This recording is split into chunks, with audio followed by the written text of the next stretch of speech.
Breaking news Pithapuram municipal commissioner నామ Kanaka Rao MLC ఎన్నికల ప్రచారంలో పాల్గొనడం దుమారం రేపుతోంది.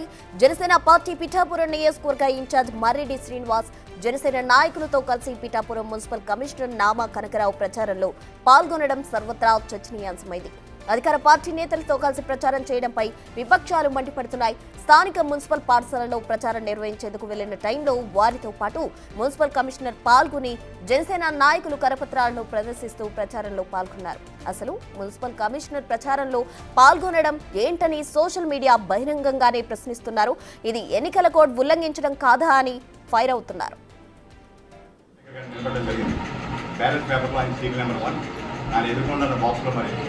గతంలో వేసిన వాళ్ళకి ఇబ్బంది లేదు. ఎదుర్కొన్న గడిలో ఒకటనే గీత గీయాలి.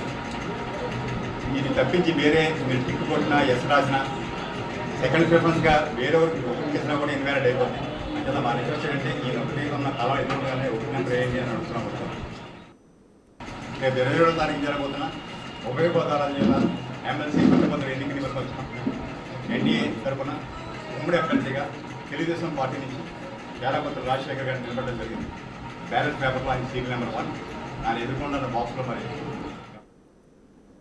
పిఠాపురం మున్సిపల్ కమిషనర్ నామ కనకరావు ఎమ్మెల్సీ ఎన్నికల ప్రచారంలో పాల్గొనడం తీవ్ర దుమారానికి దారితీసింది. పూర్తి వివరాలు మా ప్రతినిధి శివశంకర్ రాజమండ్రి నుంచి అందించేందుకు సిద్ధంగా ఉన్నారు. శివశంకర్, ప్రశ్న చూసుకున్నట్లయితే ఈ రోజు సాయంత్రం తోటి అయితే ఏదైతే ఉభయ గోదావరి జిల్లాల ఎమ్మెల్సీ కోడ్ మొత్తం ముగినుంది. ప్రచారం ఈ రోజు సాయంత్రం తోటి అయితే క్లోజ్ కానుంది. అయితే ఈ నేపథ్యంలోనే రాజకీయ పార్టీ నుంచి పోటీ చేస్తున్న ఏదైతే కూటమి నేతగా పోటీలో ఉన్న పేరాబత్తుల రాజశేఖర్ ప్రచార నిమిత్తం అయితే పిఠాపురంలో ఒక కోడ్ ఉల్లంఘన అయితే జరిగింది. పూర్తిగా చూసుకున్నట్లయితే ఎవరైతే municipal commissioner Pithapuram municipal commissioner నేరుగా ప్రచారంలో ఎవరైతే మర్రెడ్డి శ్రీనివాస్ ఉన్నారో మర్రెడ్డి శ్రీనివాస్ తో పాటు ఆ జనసేన నాయకులతో కలిసి ప్రచారంలో పాల్గొనడం అయితే పెద్ద దుమారం రేపింది.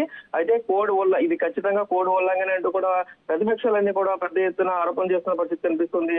అయితే ఈ నేపథ్యంలోనే ఏదైతే అధికార కూటమికి మద్దతు ప్రకటించిన పేరాబత్తుల రాజశేఖర్ ఉన్నారో పిఠాపురం స్థానిక మున్సిపల్ పాఠశాలలో అయితే ప్రచారం నిర్వహించేందుకు వెళ్లిన తరుణంలో మున్సిపల్ కమిషనర్ కూడా ప్రచారంలో పాల్గొనడం అయితే తీవ్ర దుమారం రేపిందని చెప్పుకోవాలి. ఇదంటే ఖచ్చితంగా కోడ్ ఉల్లంఘనలోకి వస్తుంది. అధికారులు ప్రచారంలో పాల్గొనడం ఏంటి, అది కూడా ఎలక్షన్ సమయంలో అంటూ కూడా ప్రతిపక్ష పార్టీలను కూడా పెద్ద ఎత్తున చర్చిస్తున్న పరిస్థితి కనిపిస్తుంది. అయితే ఈ నేపథ్యంలోనే ఎవరైతే కమిషనర్ ఉన్నారో ఇతను కనకరావు ఒక పిఠాపురానికి మున్సిపల్ కమిషనర్ గా ఉన్నారు. అదే విధంగా చూసినట్లయితే గొల్లపౌలికి ఇన్ఛార్జ్ కమిషనర్ గా కూడా ఉన్నారు. ఇలాంటి నేత ఇతనే కాకుండా ఇంకా సచివాలయ ఎంప్లాయీస్ ని కూడా ప్రచారంలో పాల్గొనాలని చెప్పడం కూడా ఒక ఇంత చర్చనీయాంశంగా మారిందని చెప్పుకోవాలి ఈ ప్రశ్నలో. అయితే కోడ్ ఉల్లంఘించిన కమిషనర్ పై ఉన్నతాధికారులు చర్యలు తీసుకునే అవకాశం ఉందా శివశంకర్? ఖచ్చితంగా చర్యలు అయితే ఉంటాయి. ఇది ఎవరికైనా సరే ఎన్నికల కమిషన్ అనేది ఎవరికైనా సరే ఒక విధంగానే పనిచేస్తుంది. ఖచ్చితంగా కోడ్ ఉల్లంఘన చేసినందుకు కమిషనర్ పై చర్యలు తప్పవంటూ కూడా పలువురు అధికారులు చెప్తున్న పరిస్థితి కనిపిస్తుంది. ఈ వీడియోలన్నీ కూడా నెట్టెంట వైరల్ గా మారడం తోటి ఈ రోజు సాయంత్రం లోపే కమిషనర్ పై చర్యలు తీసుకునే అవకాశం కూడా కనిపిస్తుంది. ప్రశ్న థ్యాంక్ యూ శివశంకర్. బ్యాలెట్ పేపర్లో ఆయన సీరియల్ నెంబర్ 1 ఆయన ఎదుర్కొన్న బాక్స్లో మరి గతంలో వేసిన వాళ్ళకి ఇబ్బంది లేదు. ఎదుర్కొన్న గడిలో ఒకటనే గీత గీయాలి. ఇది తప్పించి